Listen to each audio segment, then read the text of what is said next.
Catherine Bernardo update for AIA Philippines. And nag-bake pa nga si Catherine. Ito yung video. Now we add our sugar. Ay! Oh my gosh! Dapat kasi inalis ko muna. Okay, Ayan si Catherine.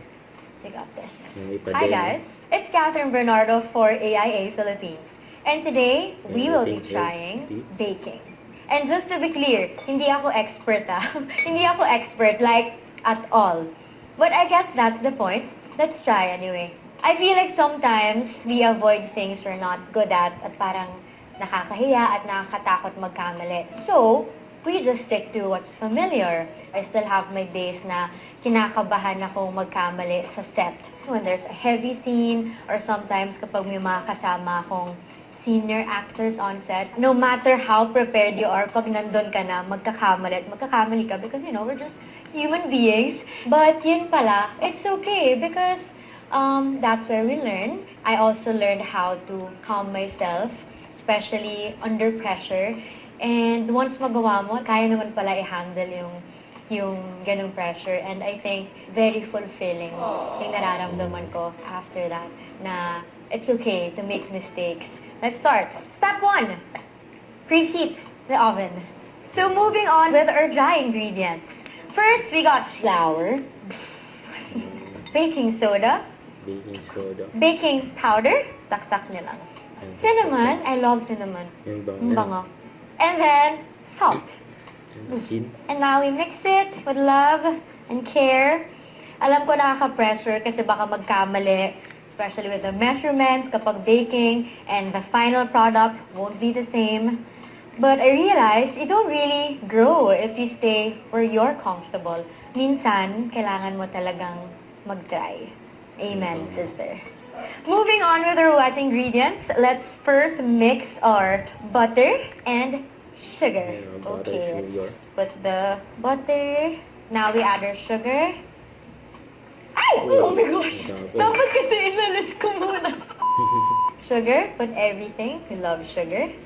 Eto, we mix it using this beautiful mixer. Wait lang. Kasada na yung chef na. Okay. So, 1 egg. Here. Super fresh. How will you know? Tutunan ka lang din. Ganon. Ah, tama ba siya? Fresh egg. Dump the egg. Cool. I think trying something new is really exciting. Do you guys agree? Agree. Banana first. Go. Next, let's add the oil. I'm adding the yogurt. I know, right? Ngayon ko lang din nalaman na dapat may yogurt. Ang bango na niya. Then lastly, our milk. Alam ko, parang ang dami and unconventional to add yogurt, but trust the process. Trust me. Do you trust me? Okay, so combine, but don't overmix, okay? So, tapos na. Let's not overmix.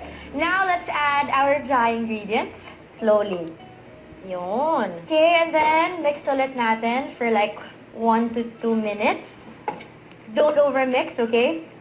Then you can add whatever you like after this, all your favorite things. Ikot? Beautiful. Now, malapit na tayo, guys. Malapit na. We're gonna add our chocolate chips, walnuts, and then we mix it. Wow, I'm really learning from this, and I'm also learning how to step out from my comfort zone, to not be afraid of being a beginner again. Okay, we're almost done, guys. Now, fill the pan, but not too full, okay? So, 3/4 of this baking pan. 3/4. Wow, ang bango niya. Just a little more. Smells good. Legit. Okay, and now we bake. Our oven's ready. Okay, is this cold? Okay, cold na. Now it's time to try this. Let's go. Wow. And then let's just flip this. Ang ganda niya. Look at it, guys. Ni Catherine yan. Let's try it. Cheers! Yun, sarap yan. Really good. Not bad, huh? I think being healthy isn't just about what you're used to. It's also about trying something new, even if you're not good at it.